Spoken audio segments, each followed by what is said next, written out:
عليكم البنات، مرحبا بكم في القناه ديالي. نتمنى انكم تشتركوا عندي وتشجعوني، الله يجازيكم بخير. هذا اول فيديو ليا، غادي نشارك معكم واحد الكيك ديال الحامض.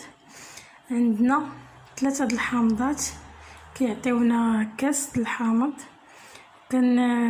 نحكو القشره ديالو، كنخليو القشره ديال 3 الحامضات كنعصرهم، تيعطيونا تقريبا كاس لاروب. عندنا كاس ديال سنيده، عندنا كاس ديال الزيت، عندنا 4 البيضات، وعندنا 2 ساشيات ديال الزا، وعندنا 3 الكيسان ديال الدقيق. والدقيق حسب الخليط، ان كاين الدقيق اللي تيشرب وكاين الدقيق اللي ما تيشربش. تنزيدو بشويه بشويه حتى كيبان العجين متجانس. نتمنى الكيك تجربوه وينال الاعجاب ديالكم. غندوزو نخدموا المقادير ديالنا. دابا نخدموا المقادير. انا درت البيض، درت 4 البيضات في الخلاط، ودابا غادي ندوزو باش نخدمو. دابا نزيد السكر،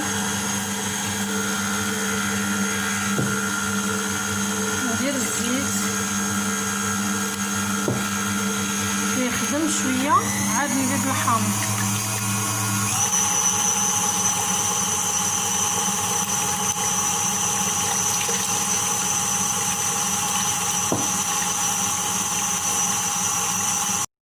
من بعد ما وجد الخليط ديالنا نتاع الكيك، دابا غادي نزيدو الدقيق.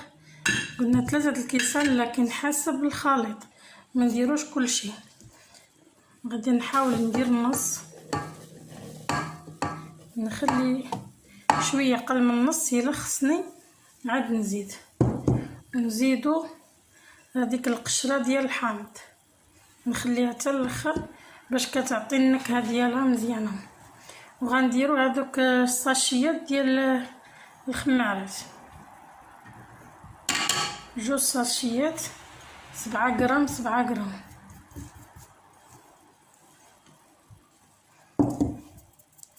صافي غادي نخلطو ونتلاقاو باش نحطوه في المول ديالو ان شاء الله.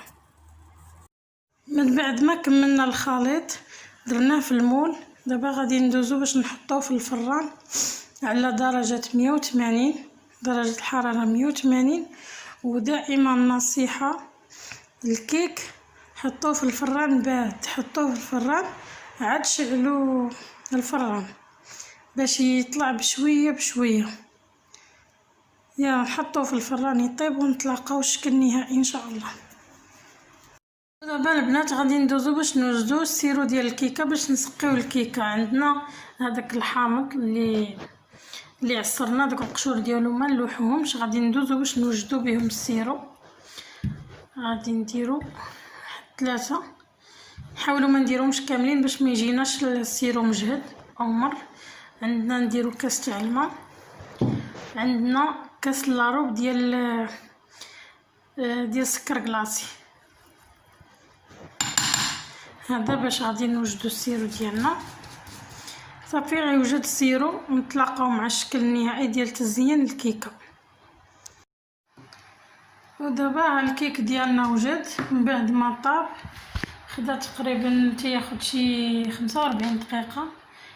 تيجي هكا محمر وتيجي عالي كيف ما شفتوا، تيجي عالي. دابا غادي نسقيو بالسيرو اللي وجدنا. ها هو اللي درنا، كيجي ثقيل وخاسر.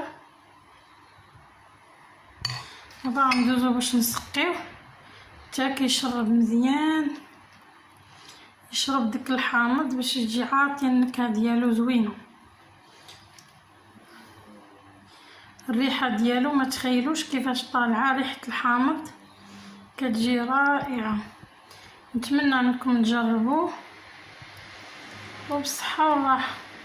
نتمنى انكم تشجعوني في القناه ديالي وتابوناو عندي، ومرحبا بكم. اللي بغى يتابونا عندي مرحبا به، واللي ما بغاش على راحته. المهم انا تنشارك معكم الوصفات ديالي ان شاء الله، ونتمنى انكم تدعموني. نسقيو هكا بشويه بشويه تيدخل داك السيرو هكذا. نحاولوا نديرو حتى الجنيبات من هنا.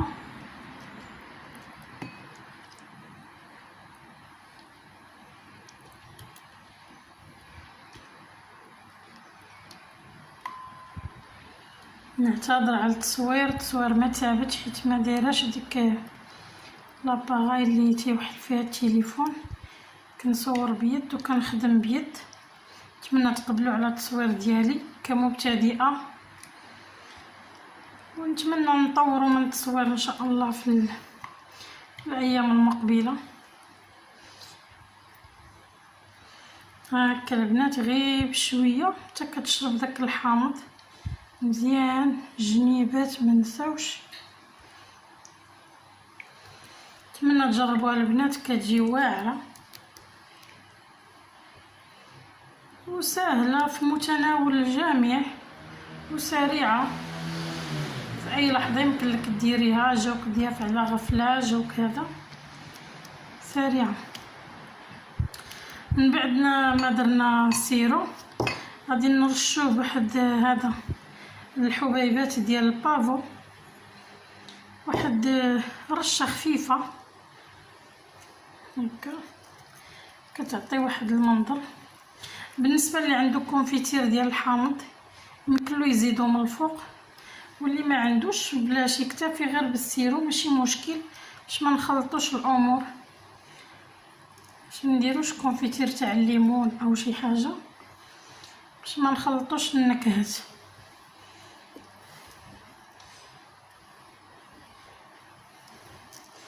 نزينو من الفوق بالبافو تعطي واحد المنظر زوين.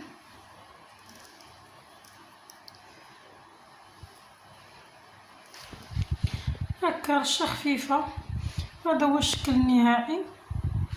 نتمنى تجربوها البنات، تيجي رائع تيجي عالي، ما تيجيش محدود ما شفتوا. نتمنى تجربوه وينال الاعجاب ديالكم، نتمنى تجربوه ويعجبكم ان شاء الله. وشكرا اللي تعاونا عندي، شكرا ليه بزاف، ونتلاقاو في فيديو جديد ان شاء الله مع وصفه جديده ان شاء الله.